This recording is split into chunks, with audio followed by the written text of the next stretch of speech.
Convido você a estar abrindo a sua Bíblia em Juízes, capítulo 2. Nós vamos ler do versículo 10 ao 12. Juízes 2, do 10 ao 12. Amém? Eu vou ler aqui porque a minha versão está um pouquinho diferente, para vocês poderem acompanhar. Diz assim: E foi também congregada toda aquela geração a seus pais, e outra geração após ela se levantou, que não conhecia ao Senhor. Tá? Destaca isso daqui. Que não conhecia ao Senhor, nem tampouco a obra que ele fizera a Israel. Então fizeram os filhos de Israel o que era mal aos olhos do Senhor, e serviram aos Baalaíns, e deixaram ao Senhor Deus de seus pais, que os tirara da terra do Egito, e foram-se após outros deuses, dentre os deuses dos povos que havia ao redor deles, e adoraram a eles, e provocaram a ira do Senhor. Amém, irmãos? Podem se assentar. Esse versículo que nós acabamos de ler, irmãos, ele relata a conduta de Israel, perante uma ordem que o Senhor deu ao povo hebreu, O povo, eu vou só recapitular aqui para vocês, o povo estava sendo escravizado no Egito, E Deus então levanta um homem chamado Moisés para libertar o povo. E Deus deu ordens para eles, que quando eles entrassem na terra prometida, Deus deu basicamente duas advertências. Deus disse a eles assim: olha, vocês vão transmitir as minhas leis aos seus filhos, ou seja, às futuras gerações, E vocês não vão permitir que os estrangeiros fiquem no meio de vocês, Porque a terra que Deus prometeu para eles, vários povos estavam morando ali, Haviam várias cidades ali. Então eles tiveram realmente que lutar para conquistar aquela terra. E a ordem de Deus era expulsar todo mundo, não deixar que ninguém ficasse no meio deles. Amém? E o que acontece? Deus tira eles do Egito, eles permaneceram por 40 anos no deserto, devido às reclamações, às murmurações.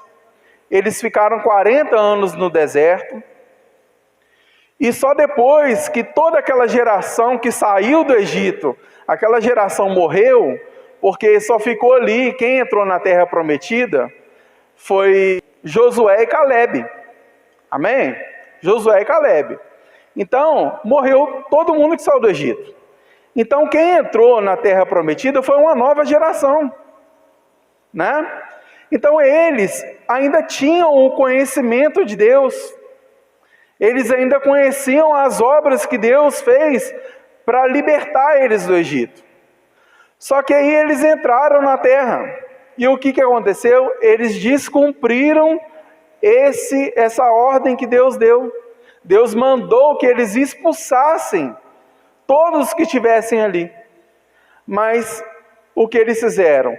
Eu vou deixar esse daqui como meu escravo. Eu vou usar esse daqui na minha mão de obra. E eles foram permitindo que os estrangeiros que tinham outros deuses permanecessem no meio deles. Aí o que acontece? Aquela geração foi crescendo ali na terra prometida e foram tendo relacionamento, foram casando com os estrangeiros.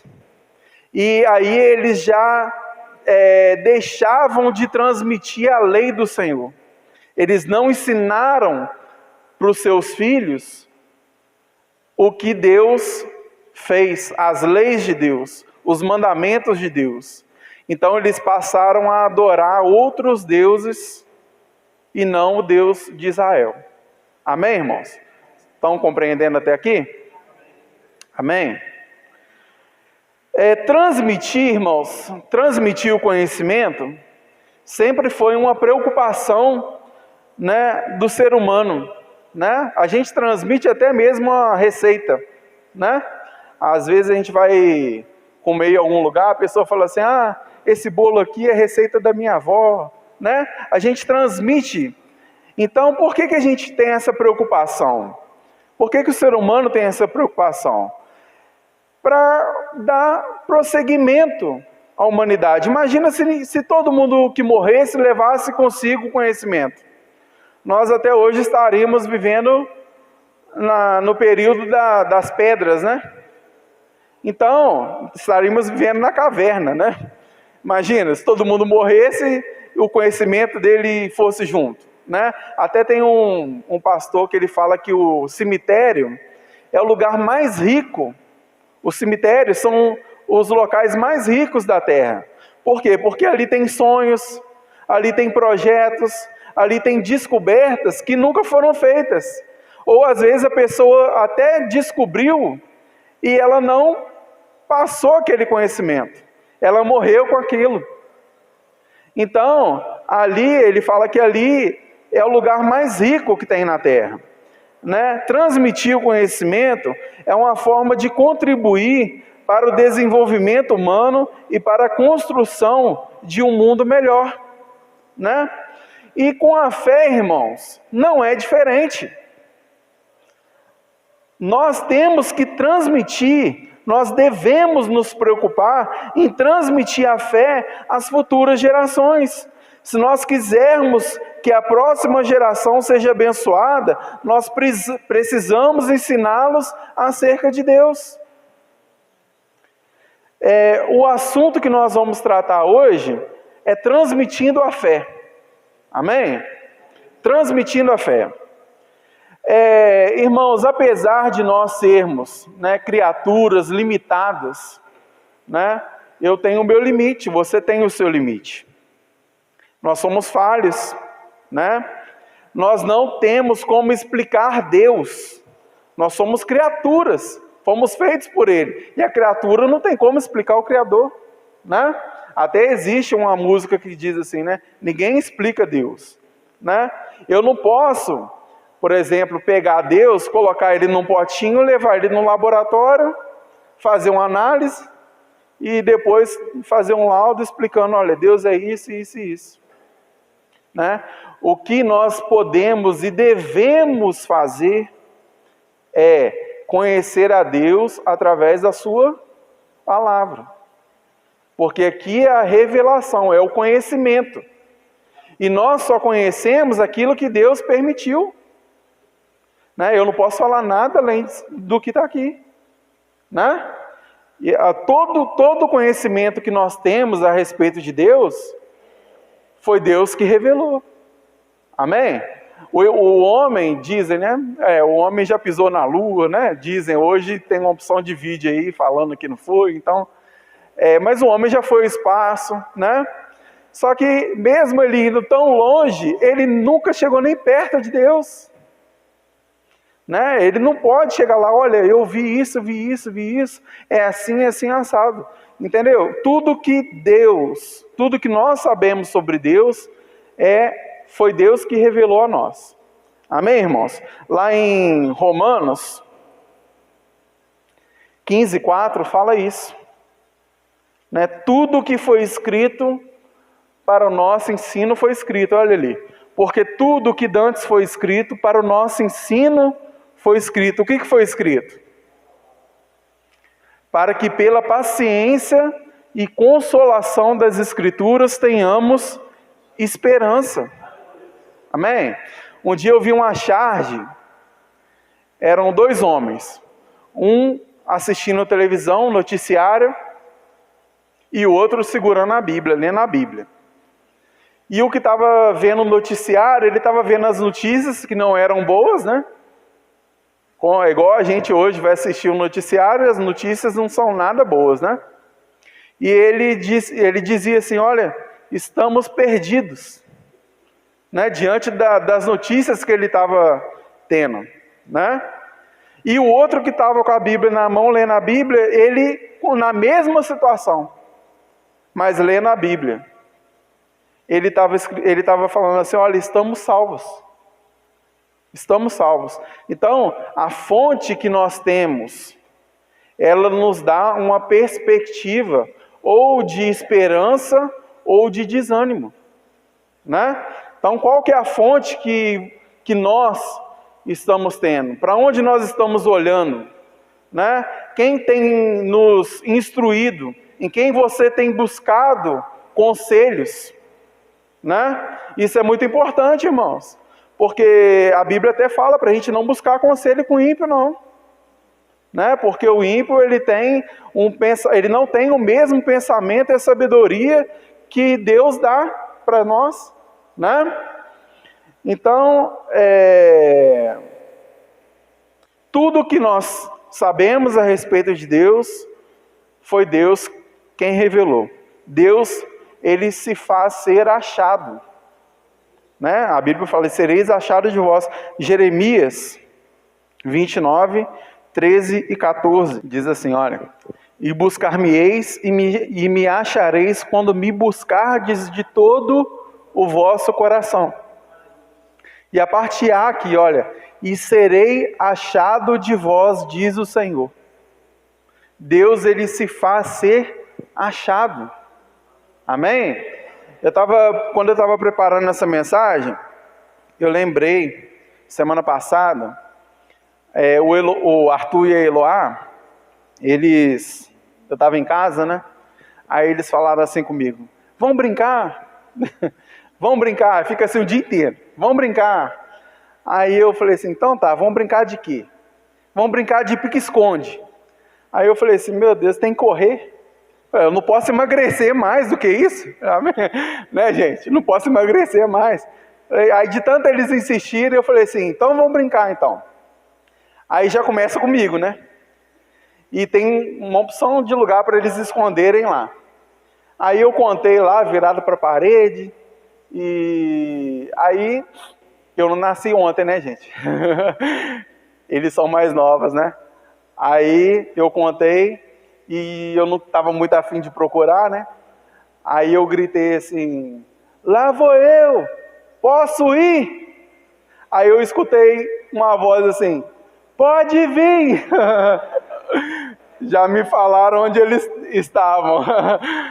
Aí o que aconteceu? Na segunda vez que estava comigo de novo, eu acabei de contar, virei, a Eloá estava na minha frente, escondida atrás de uma bicicleta.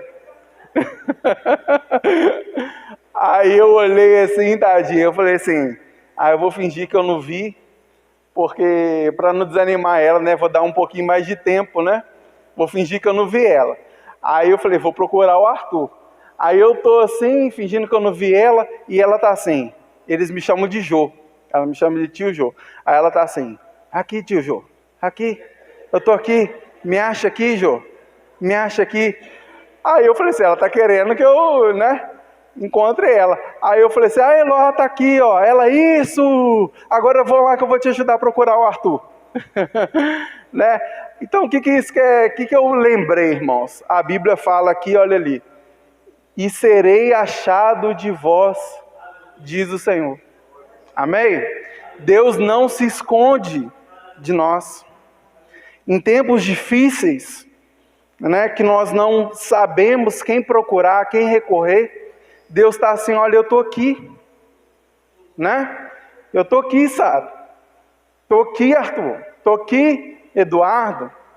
Né? Estou aqui, pastor Júnior, pastor Moisés, pastor Antônio Silva. Eu estou aqui. Me acha, eu estou aqui. Amém?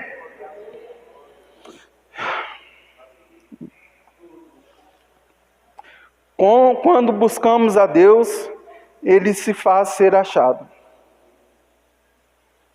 Nós vamos ver aqui, irmãos, os benefícios que uma geração tem ao conhecer a Deus, tá? Nós vamos ver os benefícios e também os perigos de não conhecer a Deus, né? Eu vou correr aqui um pouquinho, tá? Não vão ser todos os benefícios ou os perigos que eu vou poder aprofundar por causa do nosso tempo, tá? O primeiro benefício, irmãos, é o discernimento, está lá em Provérbios 9:10. Uma visão correta de Deus é necessária para que tenhamos uma visão correta da totalidade da vida e do modo e do mundo. Somente à luz de um verdadeiro conhecimento de Deus, nós podemos ter uma verdadeira compreensão da realidade, especialmente a respeito de quem somos, nossa necessidade e o propósito da nossa existência. Todo ser humano, irmãos, ele nasce com perguntas, né? Que nós só saberemos a resposta ao estudarmos a palavra de Deus, né? O diabo, ele vem com a história de que o mundo foi feito através de uma explosão, né? Que ocorreu uma explosão, o Big Bang, e surgiu toda essa variedade de vida, né? De cores, está tudo no seu devido lugar. Irmãos, tem que ter mais fé para acreditar nisso do que para acreditar na palavra de Deus, né? Que a Bíblia fala que tem um Criador de todas as coisas. Como que uma explosão colocou tudo no seu devido lugar? Um dia desse eu estava vendo um cientista, ele falando que se o planeta Terra tivesse centímetros para trás ou para frente, ou nós morreríamos congelados, ou nós morreríamos queimados. Quer dizer, o planeta está no local exato. Como que uma explosão do nada colocou isso, aconteceu isso? Toda essa variedade, você olha a natureza. Esses dias eu fui lá no Jardim Botânico, você vê a variedade de plantas, né, que existem. Isso tudo é a mão de Deus que criou, né? A Bíblia fala que a natureza, ela anuncia as obras das mãos de Deus, né? Então, não tem como eu acreditar que isso foi feito do nada pela palavra de Deus, mas não tem como eu acreditar que isso foi uma explosão. Do nada aconteceu uma explosão, né? Sem nenhum autor, sem ninguém por trás, sem nenhum criador, e tudo aconteceu e está aí hoje. Não existe isso. Então Provérbios 9:10 diz assim: olha, o temor do Senhor é o princípio da sabedoria, e o conhecimento do santo a prudência. Nós só teremos as respostas que nós precisamos através do conhecimento e do estudo da palavra de Deus. Amém? O segundo benefício é confiança ou fé. Está lá em Salmos 9:10. Nas Escrituras, o nome de Deus é uma referência ao próprio Deus. Quanto mais soubermos sobre Ele, seu caráter perfeito e onipotência, mais acreditaremos e confiaremos nele em todos os aspectos da nossa vida, né? Quando uma geração tem o conhecimento de Deus, ela passa a ter fé, ela passa a ter confiança em Deus. A palavra de Deus fala que a fé ela vem pelo ouvir a palavra de Deus. Olha lá, Salmos 9:10, em ti confiarão os que conhecem o teu nome, porque tu, Senhor, nunca desamparastes os que te buscam. Amém? Terceiro benefício, força espiritual. Daniel 11:32. Viver a vida cristã exige uma força que está além da nossa. Afinal, nós estamos andando na contramão do mundo, né? Na contramão do sistema. Quanto mais conhecermos a Deus, mais fortes espiritualmente seremos e estaremos mais dispostos e capacitados a viver ativamente para Ele, independentemente dos obstáculos. É Deus que nos dá força para continuarmos, irmãos. Né? Se não fosse Deus, nem de casa a gente sairia. Né? Daniel 11:32, olha só. E aos violadores da aliança, ele com lisonjas perverterá. Mas o povo que conhece ao seu Deus se tornará forte e fará proezas. Amém? Lá em 1 Samuel 36,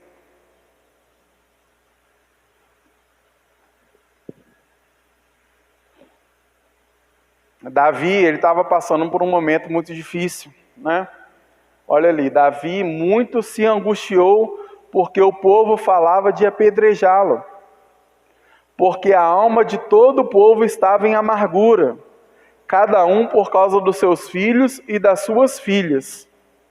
Todavia, Davi se fortaleceu em quem? No Senhor. Amém? Então, quando eu conheço a Deus, eu tenho força espiritual. Amém? Quarto benefício, perseverança. Nós lemos aqui, né, em Romanos 15:4, né, tudo que foi escrito para o nosso ensino foi escrito, né, a fim de que nós tenhamos o quê? Esperança. A esperança, irmãos, é o alimento da perseverança, né? Enquanto eu tiver esperança, eu estou lutando. Enquanto eu tiver esperança, eu estou perseverando. Amém? O apóstolo Paulo, lá é 2 Timóteo 1:12. O apóstolo Paulo escreveu isso antes de morrer, como mártir de Cristo sob o domínio corrupto do Império Romano. Ele permaneceu fiel a Cristo e não negou a sua fé. Ele perseverou com ousadia, sem timidez e confiante, porque ele conhecia o caráter e a força daquele em quem havia passado a crer. Diz assim, 2 Timóteo 1:12. Por cuja causa padeço também isso, mas não me envergonho, porque eu sei em quem eu tenho crido. E estou certo de que é poderoso para guardar o meu depósito até aquele dia. Então a perseverança, a geração que conhece a Deus, ela é perseverante. Amém? Agora nós vamos ver os perigos de não conhecer a Deus. Uma geração que não conhece a Deus. Assim como o versículo que nós lemos, o texto base, aquela geração que estava ali, ela não tinha o conhecimento de Deus. E ela passou a adorar outros deuses. Ela virou as costas para o Deus verdadeiro. Assim como existem benefícios em conhecer a Deus, existem também consequências devastadoras em não conhecê-lo. Então, o primeiro perigo é transformando Deus na nossa própria imagem. Salmos 50:21. Na falta do conhecimento sobre Deus, o homem formará suas próprias opiniões e criará uma imagem de Deus baseada em sua própria imagem humana. Isso sempre resultará numa visão deformada e degradada de Deus. Isso sempre resultará no julgamento de Deus. Né? Um dia desses eu vi um pastor falando assim, olha, quando eu olho para Jesus, eu não me sinto inferior a Ele. Olha que ponto nós chegamos, irmãos. Nós já estamos vivendo uma geração que não tem temor, não tem tanto conhecimento da palavra. Né? Mas nós ainda temos servos de Deus, né? Agora, se nós não transmitirmos a fé aos nossos filhos, né? Que geração que nós teremos amanhã? Isso eu falo, a gente está falando aqui da fé, né? Mas se a gente colocar aqui, fizer um pacote, você vai no hospital, irmão, você fica com medo de quem vai te atender, né? Hoje eles aplicam café com leite na veia da pessoa, sopa, na veia. Quando tem que ir no hospital, você já vai, Senhor, tem misericórdia de mim. Né? Prepara um médico capaz ali de me atender, dê sabedoria para ele. Né? Onde eu moro ali, eu passo em frente a uma universidade, não vou falar qual não. E um dia voltando do culto, aí o trânsito todo parado, né? Aí andando devagarzinho e tal. Aí quando a gente passou em frente à faculdade, os alunos de medicina estavam bêbados. E uma das alunas, ela estava deitada no asfalto, onde os carros estavam passando, desviando dela, de tão bêbada que ela estava. É esse médico que vai atender amanhã. Esses são os médicos que Deus livre e guarde.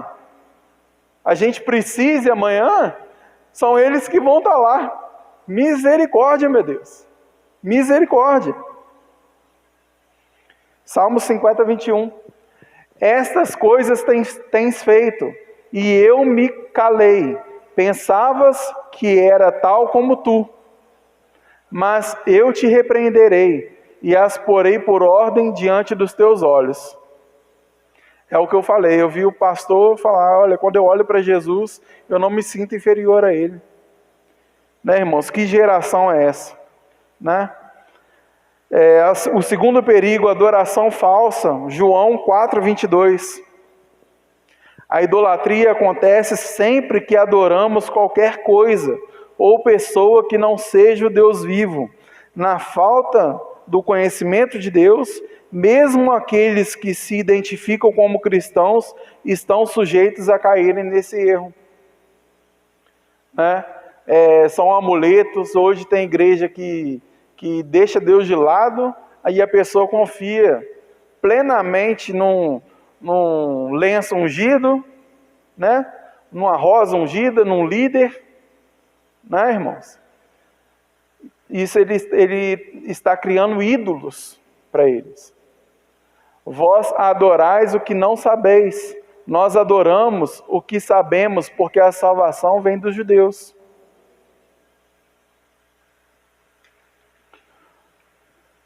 Terceiro perigo, a incredulidade ou falta de confiança, Romanos 10, 14. Embora esse texto esteja se referindo diretamente à pregação do Evangelho, ele tem uma ampla aplicação em relação ao conhecimento de Deus. Como alguém pode crer em um Deus que não conhece? Como invocarão aquele em quem não creram? E como crerão naquele de quem não ouviram? E como ouvirão se não há quem pregue? Se nós não transmitirmos a nossa fé, se nós não transmitirmos Deus através da sua palavra, através do nosso testemunho, né, que referência a próxima geração terá? É responsabilidade nossa, irmãos. Se existisse, né, uma árvore genealógica, né, vamos dizer assim, da fé, né, nós iremos ver todos que foram usados até a palavra chegar até nós. Até nós podermos estar aqui hoje, ouvindo a palavra de Deus. Né? Aí eu pergunto assim, olha, a gente pensa na igreja primitiva, né? Que foi onde a igreja mais cresceu, que a igreja começou ali pequenininha, né? E a igreja foi crescendo. Ela começou com os discípulos, e depois ela foi crescendo, e hoje são milhares de pessoas, né? Então, quando a gente olha para a igreja primitiva, eles estavam ali debaixo de ameaças, irmãos, não é ameaça de qualquer, não. É ameaça de morte. E muitos deles foram mortos, devorados por leões, né? Pendurados em postes, atearam fogo neles, amarraram eles em paus no mar, para eles morrerem afogados. E mesmo assim eles não deixaram de congregar, eles não deixaram de pregar, eles permaneceram firmes. E hoje a gente simplesmente porque está frio, eu não vou na igreja. Está calor, eu não vou na igreja. O tempo está bom, eu não vou na igreja. Né? Se o tempo estiver bom, tem que aproveitar o dia. Irmãos, que geração de cristãos nós estamos sendo. Dia de domingo. Gente, dia de domingo é o dia do Senhor. Dia da gente cultuar a Deus, como igreja, reunir. Corpo de Cristo, eu não vou na igreja, estou cansado.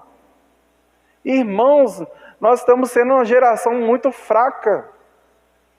Me desculpem falar, mas nós estamos sendo uma geração muito fraca. Nós estamos deixando de pregar a palavra até mesmo para os nossos filhos. Né? Isso, irmãos, eu não sei, a gente não sabe quantas gerações, se tem alguma geração para frente, porque a gente olha, hoje a Bíblia fala que a gente não tem como saber a data exata do arrebatamento, né? A gente não pode dar uma data definitiva, mas Deus nos revela sobre os sinais, nós devemos olhar para os sinais, e o que nós estamos vendo hoje são o quê? São sinais que a Bíblia fala que antecedem a volta de Jesus. E nós estamos dormindo, literalmente dormindo, pensando mais aqui do que na eternidade. Tem gente que parece que não caiu a ficha, irmãos. Nós estamos vivendo os últimos momentos da igreja na terra. Eu estou falando para vocês de coração. Eu peço a você que não fique com raiva de mim, né? Mas quando eu estava preparando, quando Deus me deu essa mensagem, eu falei assim, olha, eu nem vou falar isso não. A gente que prega raramente, né? Aí você já chega com uma palavra de advertência, né? E aí a pessoa vai achar que você está, né? E esse, inclusive, foi um dos motivos pelo qual eu assim, lutei para pregar, sabe? Porque desde adolescente eu via os jovens, eu achava bonito, né? E é bonito a obra que Deus faz na vida das pessoas, né? Eu vi os jovens assim, subiam no púlpito e falavam, olha, eu era viciado, né? Eu fui preso, eu fiz isso, eu fiz aquilo. E eu falava assim, gente, não aconteceu nada disso comigo. O que eu vou falar com eles? Né? O que eu vou falar com eles? O que eu vou transmitir para eles? Eles vão olhar para mim e falar assim, esse cara não sabe nada. Né? Mas isso é uma promessa de Deus. Deus fala, olha, se você criar o seu filho na presença dele, ele não se desviará. Né? Isso é uma promessa de Deus, de guardar os seus filhos, os seus servos. Amém? Então esse também é um testemunho. Né? Então, irmãos, nós devemos pregar a palavra, nós devemos transmitir a palavra à futura geração. Né? A Bíblia fala que não é por força nem por violência, não estou falando isso. Mas Deus, irmãos, nos deu autoridade. O Arthur tem 9 anos. Se o Arthur chegar para mim e falar assim, pai, eu não quero estudar mais. Segunda-feira, as aulas começam amanhã, né? Quinta-feira eu não volto mais para a escola. Aí eu vou falar assim, não, então tá bom, não é por força nem por violência. Eu vou aceitar? Você aceitaria? Sim ou não? E por que para vir na igreja a gente aceita? Sendo que a igreja é mais importante, o conhecimento de Deus é mais importante do que o conhecimento que o mundo dá. Por que com relação à obra de Deus, a gente fala, então pode... A gente passa um pano. Né, irmãos? Irmãos, é muito sério o que nós estamos vivendo, é muito sério, uma geração, ela depende de nós. Amém? As pessoas que estão ao seu redor, elas dependem de você. Eu não posso, eu acho assim, né?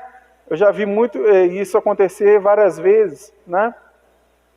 Olha, eu vou sair da igreja, eu vou para outro lugar para apoiar o meu filho, apoiar a minha filha, né? Irmãos, isso é perigoso, tá? Porque eu estou colocando na mão do meu filho, que tem 9 anos de idade, o poder de escolher onde eu vou congregar, onde eu vou me alimentar, né? Se eu chegar para o Arthur na hora do almoço com um prato lá, arroz, feijão, carne e legume, e chegar com ele com um pote de Nutella e falar para ele, escolhe, qual que ele vai escolher? Não. Claro, né? Ele não sabe escolher o que é bom para ele, eu que tenho que escolher, eu que tenho que falar, não, você vai comer isso daqui, porque isso daqui que vai te fortalecer. É esse alimento aqui que vai te dar saúde, que vai te fortalecer. A Nutella, ela vai te dar um prazer ali, na hora que ela estiver na sua boca, mas já caiu no estômago, perdeu a graça. Você já não sente o gosto mais, né? E a Nutella ainda vai fazer mal. Tirando tudo isso, ela ainda vai fazer mal. E nós estamos colocando na mão dos nossos filhos escolher onde nós devemos nos alimentar espiritualmente, quem vai nos orientar a andarmos nos caminhos de Deus. Pode ser que dê certo e pode ser que não dê, tá? Porque hoje a igreja infelizmente tem feito várias coisas para atrair os jovens, para atrair as pessoas, né? Tem trazido para dentro da igreja um mundo. E isso, o jovem adolescente, isso aí enche os olhos deles, né? Eles olham, nossa, aquela igreja ali tem isso, tem aquilo, pode fazer tatuagem, pode fazer isso, pode fazer aquilo. Isso aí ele vai se agradar, mas será que esse é o lugar que Deus quer que ele fique? Né, irmãos? Isso é uma coisa que nós temos que pensar. Quarto perigo, uma visão indiferente ou apática do pecado.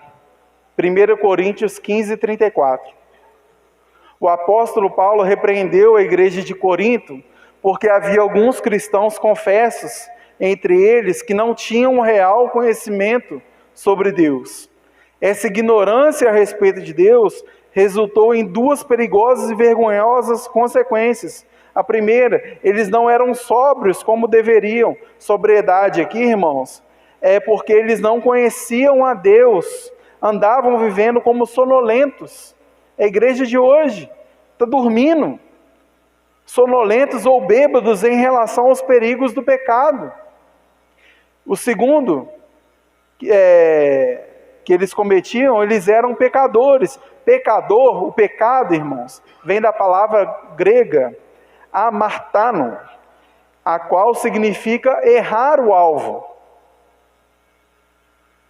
Porque eles eram o alvo no que diz respeito à natureza, eles erraram o alvo no que diz respeito à natureza de Deus. Também erraram o alvo sobre como deveriam viver perante Ele. Olha ali, vigiai justamente e não pequeis, porque alguns ainda não têm o conhecimento de Deus.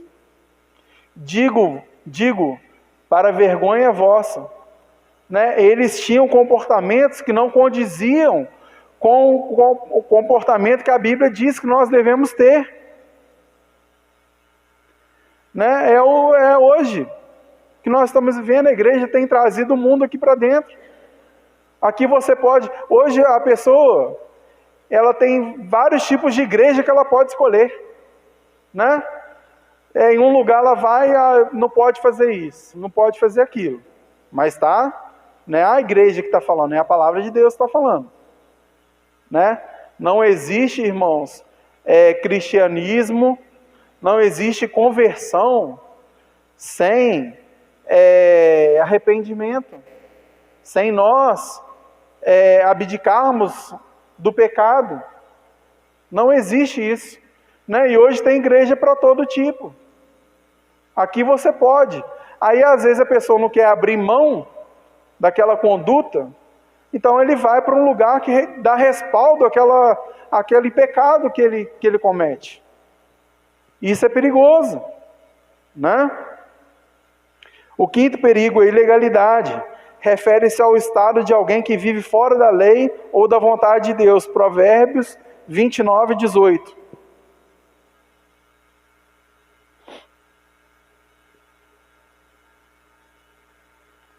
Não havendo profecia, o povo perece, porém o que guarda a lei, esse é bem-aventurado. Amém, irmãos? O sexto perigo é a sexta consequência de quem não conhece a Deus. E essa é a consequência mais assustadora da ignorância acerca de Deus. É o juízo e a destruição divina. Está em Oséias 4:6. O meu povo foi destruído porque o quê? Lhe faltou conhecimento. E Romanos 1:18.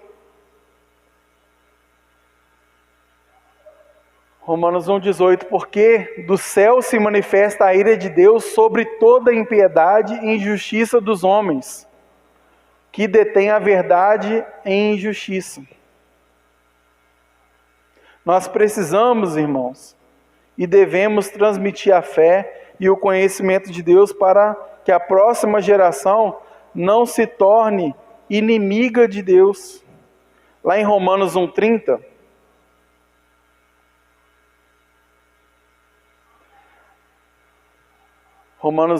sendo murmuradores, difamadores, aborrecedores de Deus, injuriadores, soberbos, presunçosos.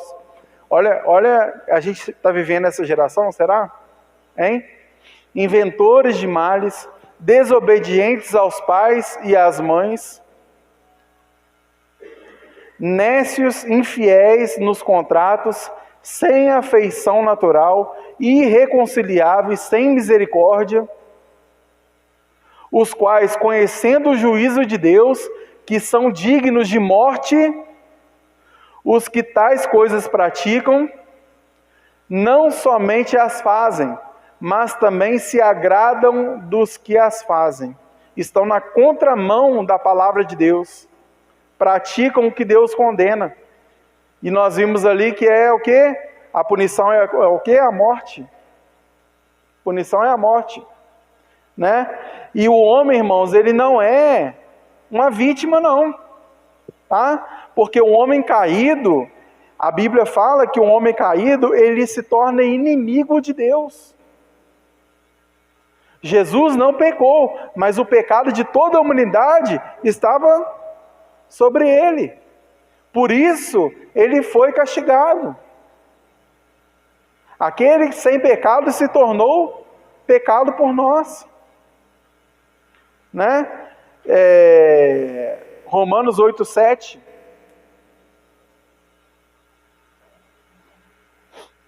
Porquanto a inclinação da carne é inimizade contra Deus, pois não é sujeita à lei de Deus, nem em verdade o pode ser. Então, irmãos, esses são os perigos de não conhecer a palavra de Deus. Quando eu não transmito a fé, a próxima geração, ela corre um grande perigo, porque a natureza humana, ela é pecaminosa. Então, a nossa natureza, ela vai nos puxar a pecar, a fazer o que Deus condena. Né? Então, nós precisamos ter o conhecimento de Deus para que nós possamos andar segundo a palavra dele. Romanos 1:28.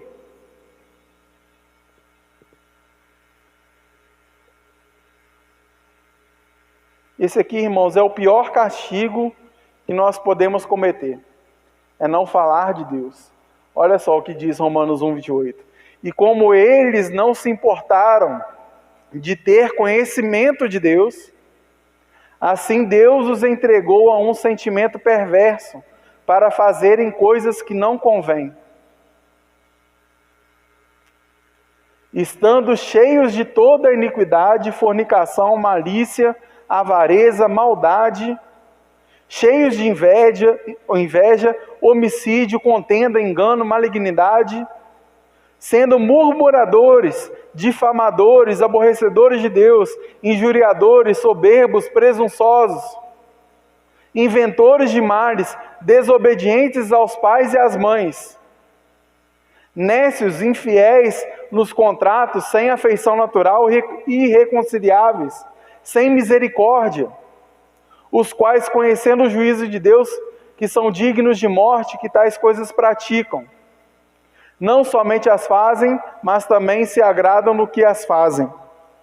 Irmãos, a Bíblia fala que Deus os entregou às suas próprias paixões.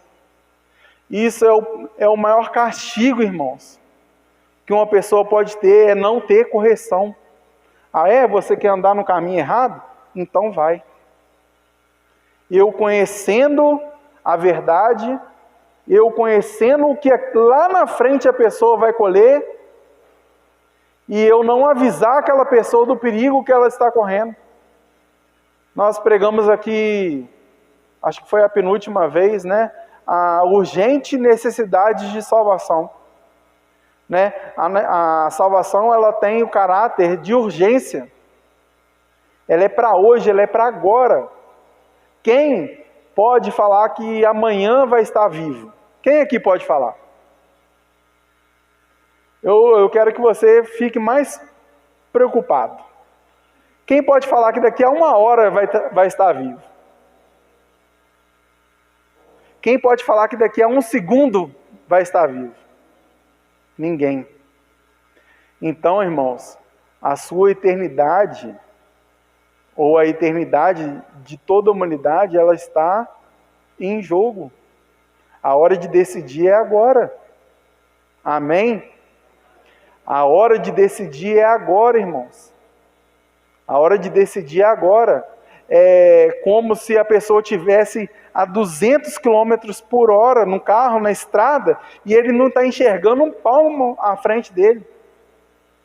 E ele está ali, chutado, sem enxergar o que está na frente. Essa é a nossa vida. Só que aqueles que entregaram a sua vida a Deus, nós sabemos o que tem na frente. Nós sabemos o que nos espera. Nós sabemos que se morrermos agora, nós estaremos a eternidade com Deus. Amém, irmãos? Rapidinho, só para a gente encerrar. Nós, irmãos, a palavra de Deus nos diz que nós, lá em Salmo 127, 3, nossos filhos são como flechas na mão do valente. Né? Imagina um guerreiro com a flecha, né? A sua aljava cheia de flechas. Né? Ele não atira uma flecha sem olhar. Ele tem um alvo. Ele tem um lugar que ele vai determinar para direcionar aquela flecha. E a Bíblia fala que os nossos filhos são como flechas nas nossas mãos. E nós temos que direcionar os nossos filhos para o alvo. O alvo é onde? É Jesus. O nosso alvo tem que ser Jesus. Eis que os filhos são heranças do Senhor, e o fruto do ventre o seu galardão. Será que eu anotei o versículo errado? Ah, tá certo. Como flechas na mão de um valente, de um homem poderoso. Tem versões que falam valente. Assim são os filhos da mocidade. Nós devemos, irmãos, direcionar os nossos filhos para o alvo que é Jesus. Amém? Eu vi uma frase aqui agora, só para terminar. Eu vi uma frase, não lembro de quem foi, que dizia assim, olha, se os pais têm criado seus filhos para serem médicos, advogados, esportistas, músicos, mas não os criam para honrar e obedecer a Deus, eles fracassaram. Né? Tem gente que tem orgulho de meu filho é isso, meu filho é aquilo, meu filho é formado, o meu filho é doutor. Isso, irmãos, é ótimo. né? Isso é ótimo e traz orgulho sim para os pais. Mas se o seu filho não foi criado para honrar e obedecer a Deus, isso não adianta nada. Quando nós estivermos perante Deus, aí você vai falar assim, vai mostrar para Deus o seu diploma? Deus vai deixar você entrar no céu por causa do seu diploma? Deus vai deixar você entrar no céu por causa da sua riqueza? Não vai. Deus vai permitir você entrar no céu se você tiver de acordo com a palavra, se você tiver entregado sua vida a Deus, tiver obedecido a Ele. É isso que faz a diferença. Amém, irmãos? Devido ao nosso tempo, né? Vou deixar de falar alguns assuntos aqui, mas eu espero que os irmãos tenham compreendido a mensagem, tá? Perdoe meu nervosismo, né? Tem dia que está um pouquinho difícil para falar, tá? Mas eu espero que você tenha compreendido, espero que a palavra tenha, que ela frutifique no seu coração, amém? Que você passe a ter uma conduta, irmãos, de evangelizar mesmo a sua família, de evangelizar aqueles que estão ao seu redor, de falar com eles a palavra de Deus, de pregar para eles. Toda mensagem que Deus me dá é referente a isso, pregar a palavra, fala da palavra, porque nós estamos vivendo um período, os últimos momentos da igreja na terra, irmãos. Né? E isso aqui vai ficar pior. Se está ruim, vai ficar pior. Pode acreditar nisso. Tá? Então é melhor a gente sair agora no arrebatamento, né? É melhor a gente sair agora, obedecer a Deus e sair agora, porque a Bíblia fala dos 7 anos, a terra vai estar passando por um momento, irmãos, dificílimo. Uns falam que a igreja vai passar pela tribulação, irmãos. Se a igreja faz a vontade de Deus, obedece a Deus, anda de acordo com a palavra de Deus, qual é o sentido de Deus castigar a igreja? Se Ele está à procura de uma igreja santa, irrepreensível, sem ruga, sem mácula, qual que é o sentido de Deus castigar o seu povo? Né? Isso não é a perseguição que a igreja primitiva sofreu, porque perseguição ela tem até hoje. Perseguição, a igreja existe até hoje. Mas a grande tribulação, além da perseguição que o povo aqui vai sofrer pelo anticristo, Deus vai estar lá de cima, despejando o cálice da sua ira. É uma coisa assim, dificílima. Não vai ser só a perseguição, vai ser Deus despejando o cálice da sua ira aqui na terra, porque rejeitaram, os que permaneceram rejeitaram a palavra dele. Então, irmãos, nós estamos vivendo os últimos momentos, precisamos pregar a palavra. Amém? Convido você a estarmos orando agora, nesse momento.